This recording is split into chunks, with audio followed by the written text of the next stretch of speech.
Hey guys, welcome to another episode of the Kings in Queen City podcast. I'm Taylor Pugh, and I'm here with my co-host, Ed Pugh. Hey guys, thanks for joining us for yet another episode of the Kings in Queen City podcast. Happy to have you guys listening. We also have a special guest with us today. We have Karl out of the Charlotte market. Karl is a master problem solver and is going to talk to us about a number of problems that he solves and how he uses the value he adds to the marketplace to make money, to make a living, to help other people better their lives, and to get people out of really challenging situations. Appreciate it. Thanks for having me. Yeah, Karl, welcome. You're actually formally the first Kings in Queen City guest on our podcast, so this is really fun for us too.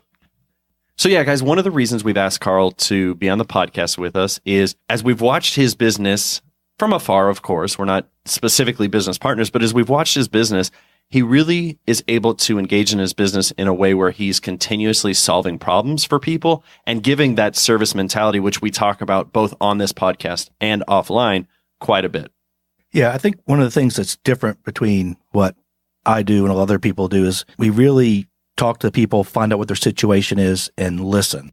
And I really like helping people out of their situation and creating a situation where everybody, I know it sounds cliche, but where everybody wins. And I think if you approach it that way, that you're there to help and solve their problem. Some deals we do, we make no money. We help the people out. And some of the deals we make large sums, like we've made as much as $243,000 in one deal. But I think it starts out with just being able to help out and solve the situation that the people are in.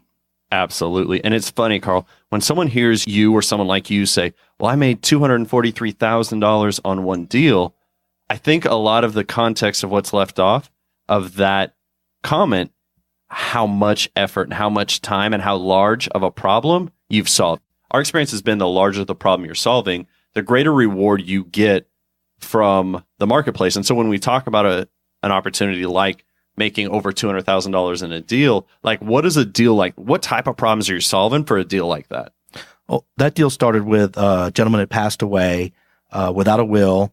There were vagrants living in the house, facing tax foreclosure, code enforcement issues, and a bunch of other little issues, and we had to knock them off one by one. It sounds like you've got like every single problem that somebody's like, man, I'd run away from that. Hey, if that's going on, I don't do that type of deal. It sounds like you really just enjoyed the chase almost. It was a lot of fun. I enjoyed the challenge and seeing if I could solve it. I'm going to make this happen. Even my business partner was punt, quit, go move on to something else. I said, no, I'm going to stick it all the way through and get it done. And we did. I like that. And how grateful is the family when you're able to solve that magnitude of problems? You know, that's incredible. Yeah, they were happy because they didn't even know they were heirs to the property. So it was found money for them. They were excited about that. And so not only do you make money in that case, but you actually find a way to have them cash out an asset they weren't even familiar with. Yeah, because it was getting ready to go to tax foreclosure. 2 weeks later, they would have gotten nothing. Wow. They were happy to get some money. How awesome is that to be able to serve folks like that in your business? Taylor, it's interesting you point out that each of those problems he just went through, so the probate, the squatters, the code enforcement, like each of those in and of themselves, we know people, that's their niche, right? Like that one thing is their niche. And Karl's like, okay, I got all of y'all. Here we go. Oh, you wanted all the aces? Oh, there's all the aces. Royal flush. All red. Anyone heard Rounders? Ed's actually off on this one, guys. What is this one? Ed's off on a move quote. This is part of the Ocean series at the very beginning. Ocean's 11. That's it what is. it is. Yeah. Yeah. He's dealing cards in the club. Teaching all the little kids. Yeah. Good stuff. All red. I think in that scene, he's actually got 6 red cards. We'll give Ed the credit for the misquote. That's like 1 point for Taylor, like 12 for Ed. So I give my 1 point. Right. Keep listening to the podcast. You guys will hear more movie references for sure. So Karl, as we talk about, we meet a lot of people in the real estate space, and a number of them, like we mentioned, will focus on one specific type of problem. So there'll be a code enforcement guy or there'll be a probate guy. But you've really gone about setting yourself above all of that and just said, I'm a problem solver, right? Like that's how you think about yourself. Yeah, we'll take on all the problems. The more problems, the better. Right. And one of the reasons is, and you and I know this because we've talked about it, are deals you can do that nobody else can touch. That sets you apart. Most people are lazy. They want the easy deals. And we found that if we go after the hard deals, the difficult deals, no one else will mess with them.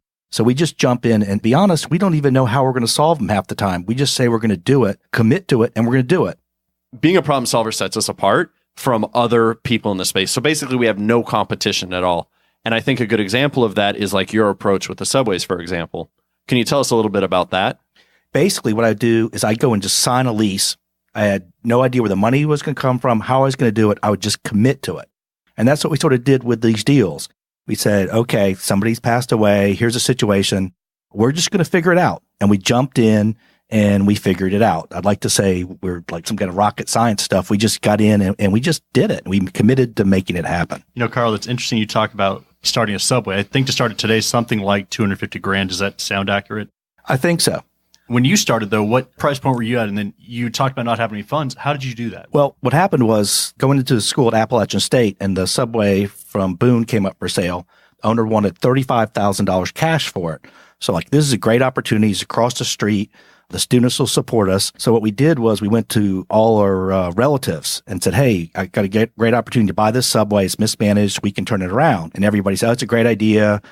Wish you well. We're not going to give you any money. Then the manager walked out who was running the store. It's closed for 3 days. So I called the owner up and I said, hey, and he actually did real estate and he was busy doing real estate. I said, hey, look, the manager's gone. I want to buy the store. Been closed for 3 days, but I only have $1,000. And he says, get in there and open the store up, and I'll sell it to you for $1,000. So we went in without a contract, just on a handshake. I quit school 1 week before exams and went in and opened the store up, but we had a problem.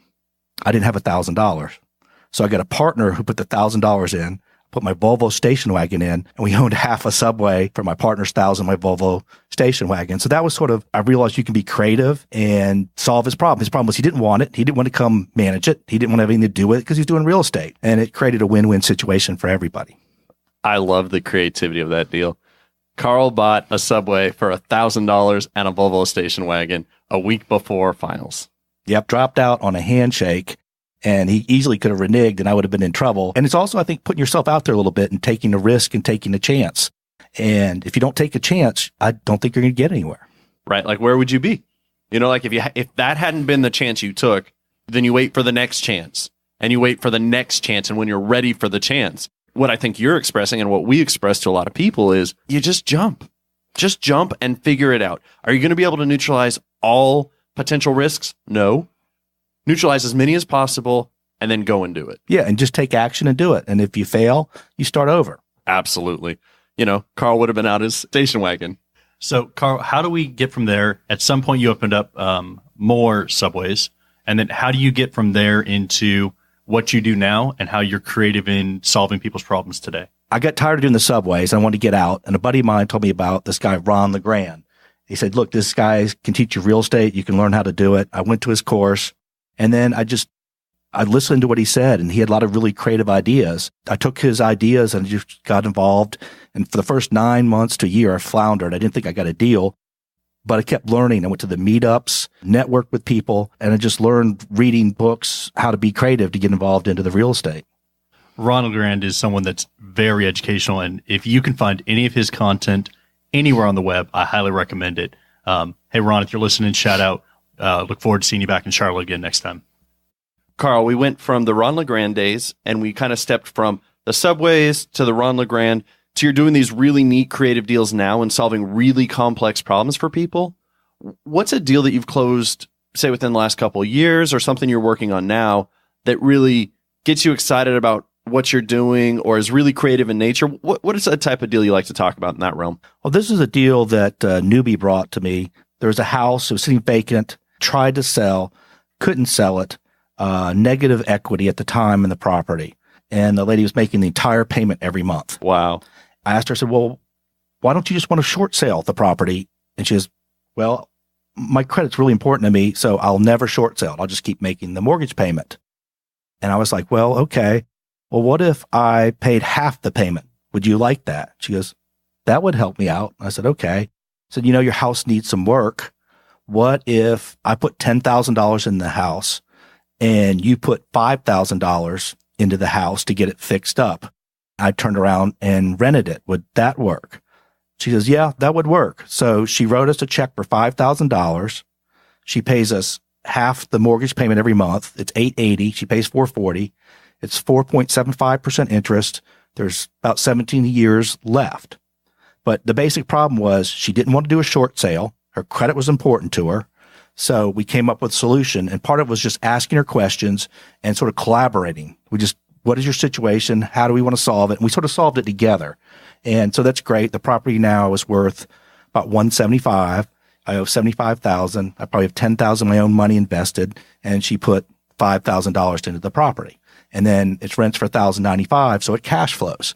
So we created a win-win situation, although I still think she should have probably did the short sale or whatever, but that was her choice. She said, I'd rather do it this way. So we worked together to come up with a solution. And what's neat about that is I have certain opinions about like what approach she should have taken, or you have certain opinions about what approach she should have taken.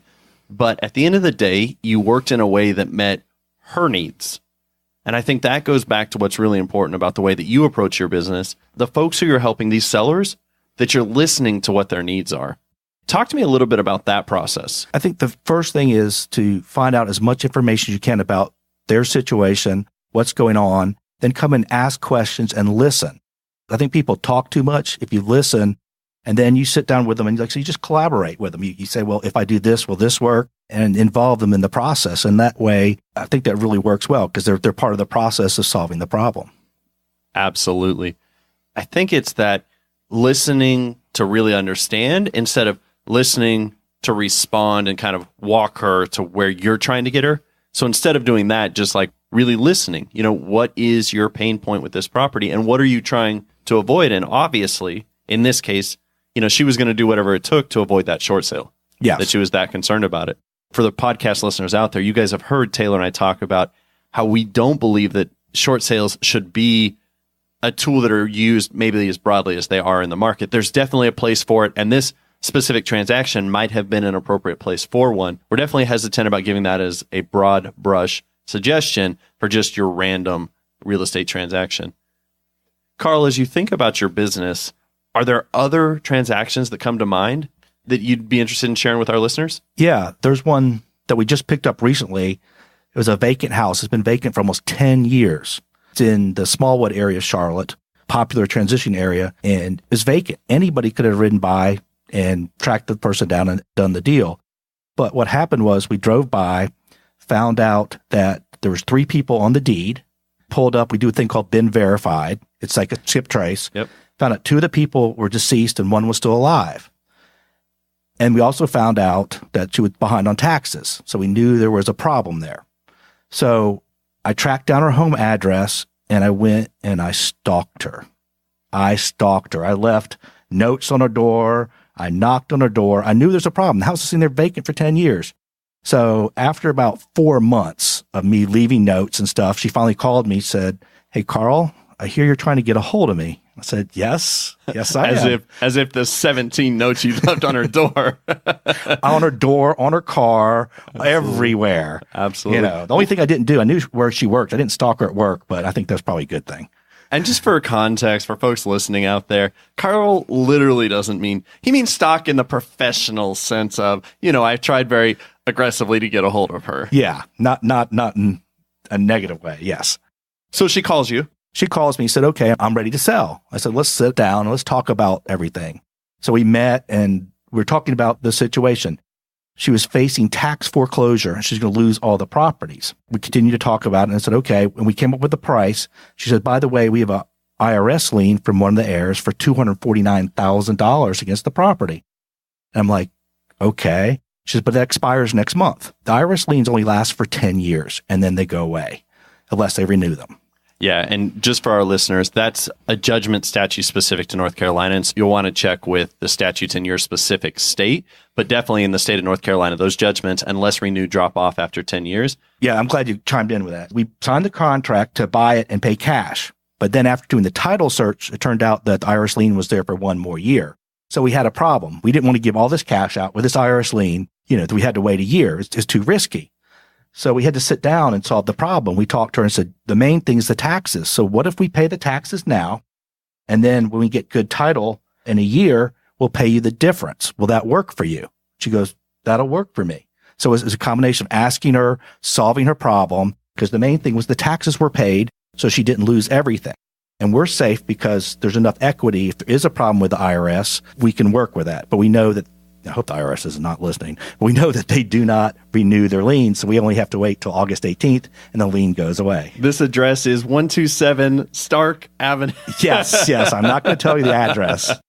We sat with her, listened to her, and we came up with a win-win situation. Now, if this deal goes correctly, which I think it will, we're going to make about $250,000 on the sale of these things. She threw one of the lots in for free as a bonus. So if everything goes correctly, it should be about a $250,000 profit. What I think's really neat about that specific deal, Karl, is one of the things that we struggle with in real estate is often timing. We can do almost any deal.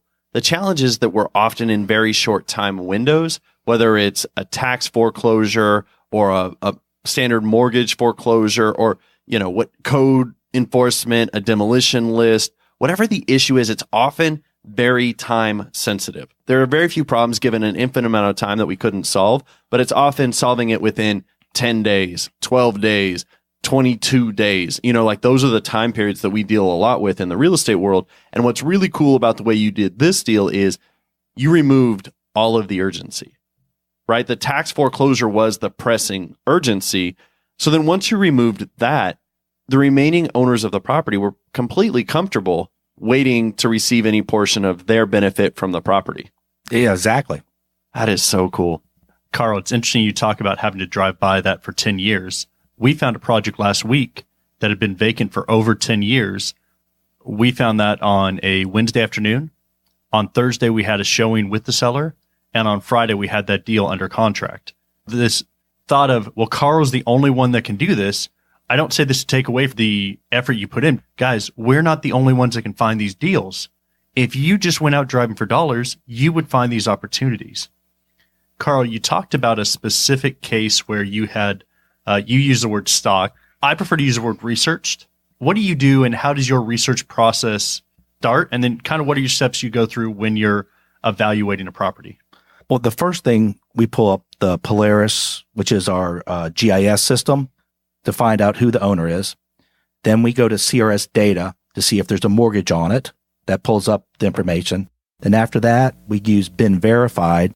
It's a skip trace program. It's only like $70 for 6 months.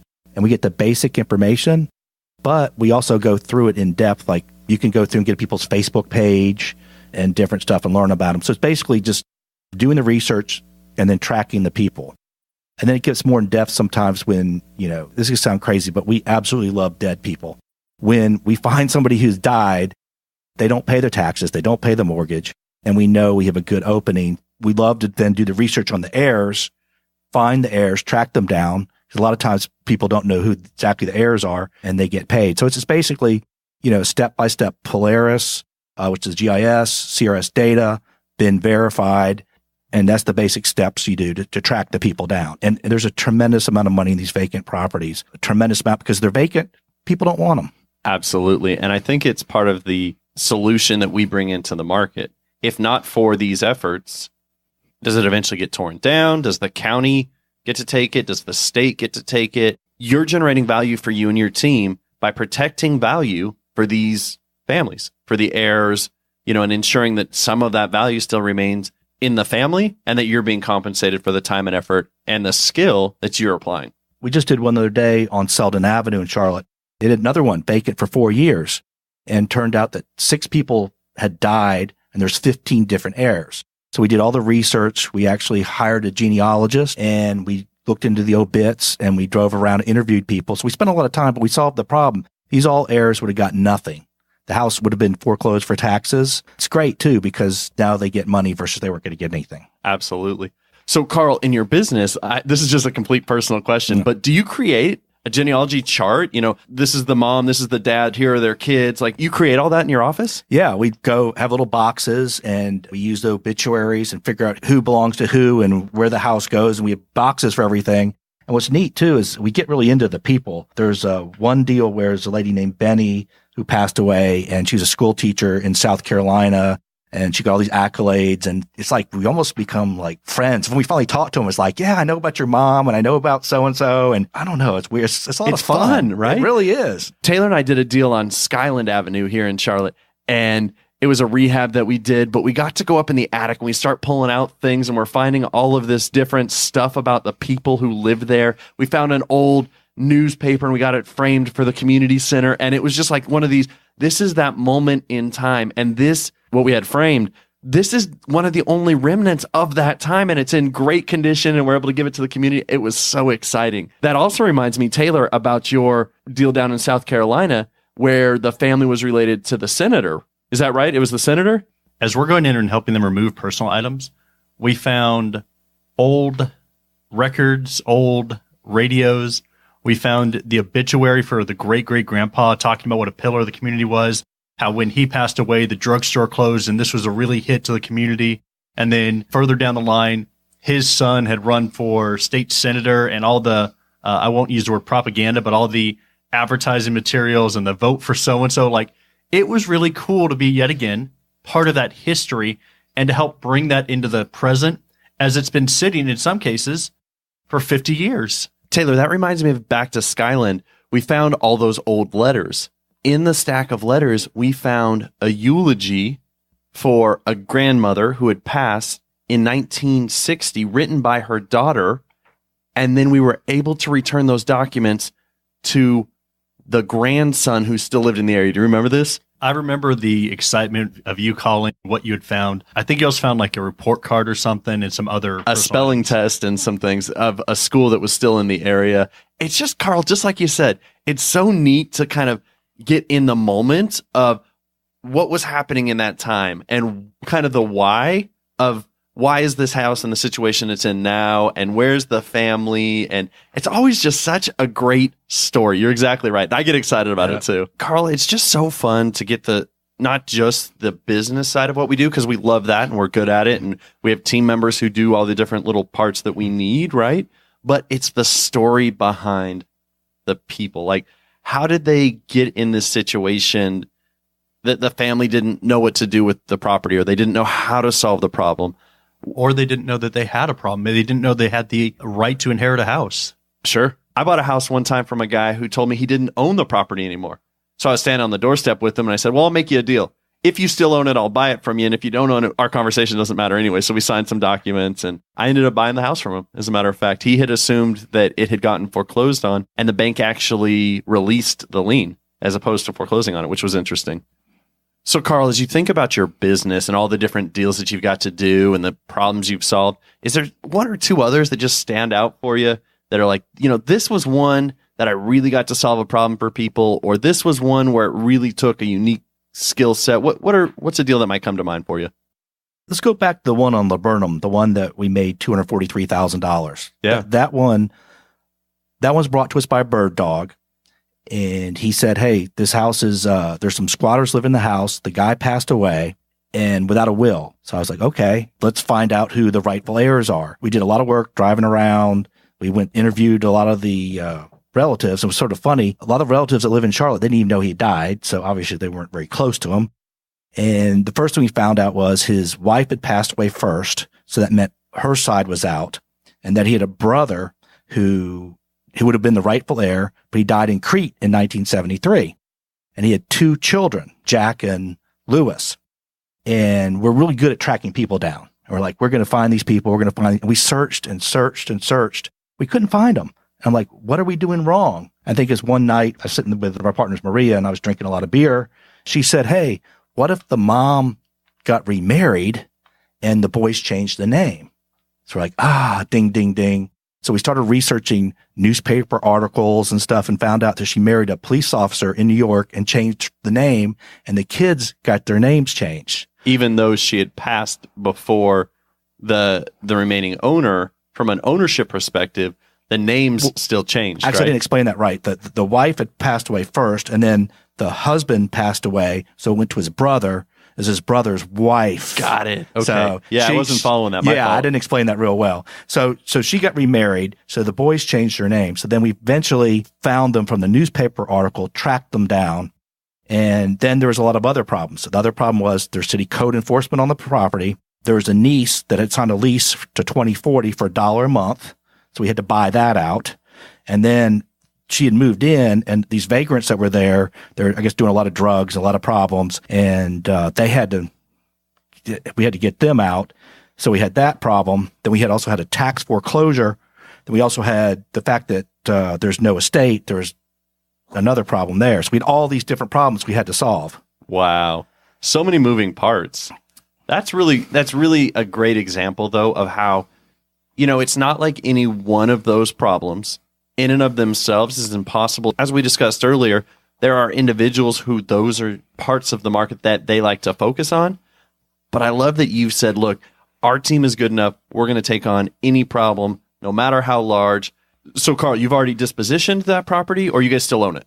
We bought it and we resold it, and we netted $243,000. That's after paying the bird dog $6,000 and bonuses out and all travel and everything. The net to us was $243,000 on that one problem. Yeah, and if you're a listener out there to the Kings and Queen City podcast and you're not interested in making $243,000, just go ahead and stop listening to the podcast now. Otherwise, definitely keep listening, guys. We're excited to have folks like Karl and others on the podcast in the future, sharing a lot of their experiences about how to be creative, yet provide solutions and solve problems for people in an effective way. I love that. That's just a great example of how you've been able to do that. So, Karl, where can folks find you if they're trying to get a hold of you? Tell us about, you joint venture with people, right? Yeah, we'll do joint ventures. If you got a messy deal and there's money in it, we'll joint venture. We'll consult. We're open to whatever possibilities. We're open to coming up with solutions to help everybody out. So perfect. And so if folks have a deal that's really sticky or they're getting overwhelmed about, definitely they should reach out to you and see if you can't come to the table and help them out. And I know you've done that in a lot of cases locally. Yeah, we love to joint venture with people because we've got the experience. We've been through this. We've solved the problems. The best way to reach me is Karl's Real Estate Solutions at Gmail. It's Karl with a K, Real Estate Solutions at Gmail. I'll give out my phone number. It's best to text me, 704-995-5385, 704-995-5385. And I like to say other thing. Had a great time with you guys this weekend. I learned a lot at the retreat. Great knowledge, great folks. I think I'm pretty creative and I'm pretty good, but I added a lot of big weapons to my arsenal just talking to you guys. And I love the story, how you guys got your carpet cleaning business basically for no money out of your pocket. That's a great story. Taylor, have we talked about that yet? Maybe we haven't talked about it in detail, but we probably need to. Guys, just for those who are listeners who aren't familiar with what Karl's talking about, this past weekend, Taylor and I got the chance to help host with The Kingdom Real Estate. We hosted a mastermind in Ocean Isle, North Carolina, and we had just a fantastic time pouring into the lives and the businesses of about 30 plus individuals. And it was definitely a great opportunity. Matter of fact, listen to the next podcast for a lot of details about what we took out of that and why we found it valuable to support that in our business. Karl, thanks again for joining us on the Kings and Queen City podcast. I heard a rumor that you're actually starting your own, so look forward to having you back on our podcast when you launch your podcast. Again, thanks for being here. Guys, if you're listening, you can find us on our socials. That's Instagram, Facebook, YouTube as the Kings in Queen City. Look forward to interacting with you guys there. And if you have any questions, go ahead and drop them there for us to respond. Thanks.